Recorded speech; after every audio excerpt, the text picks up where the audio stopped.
Ya kalau di desa itu relatif siap sebetulnya karena teknologinya sederhana. Nah kalau ditarik ke kota kabupaten tentu perlu sistem yang lebih matang. Tapi paling tidak kita ingin coba nanti di tahapan pilkades berikutnya akan dimaksimalkan sehingga ini menjadi batu loncatan atau tahapan menuju e-voting di tingkat nasional nanti. Apakah ini jadi usulan juga nanti dari pemerintah untuk revisi pemilu?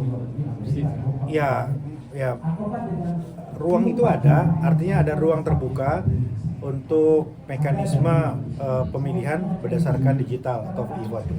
Mungkin nggak Kang 2029 udah dipakai voting itu secara nasional? Ya tergantung kesepakatan dari pemerintah bersama DPR. Kan tadi dibilang draft RUU pemilu ini udah mulai disusun ya sama Kemendagri, itu sudah sejauh mana? Dan sebetulnya kan ini inisiatif DPR, ya tapi kementerian juga harus punya perspektif. Ada kajian, ada rekomendasi dari Bappenas. Nah, kami juga harus berkoordinasi lintas kementerian, Menko Polhukam, Kementerian Hukum, itu harus kita dengar juga semuanya. Nah, sekarang kami berkoordinasi untuk mematangkan ya pandangan pemerintah kira-kira seperti apa. Masalah pembiayaan politik ini harus dipahami secara utuh, tidak boleh sepotong-sepotong. Ya, dan kita harus melihat studi di banyak negara. Ada model pembiayaan oleh swasta, seperti misalnya di Amerika itu terbuka sekali, donasinya besar sekali.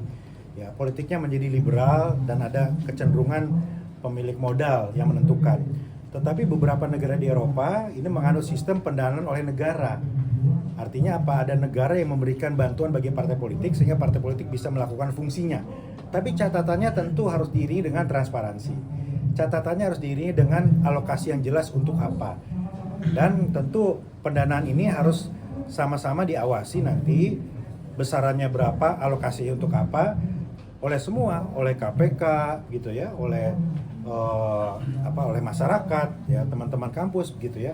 Dan ini pun diusulkan banyak pihak dari kampus bahwa mekanisme pendanaan ini harus dibenahi dan harus diatur yang lebih tegas negara itu kontribusi seperti apa.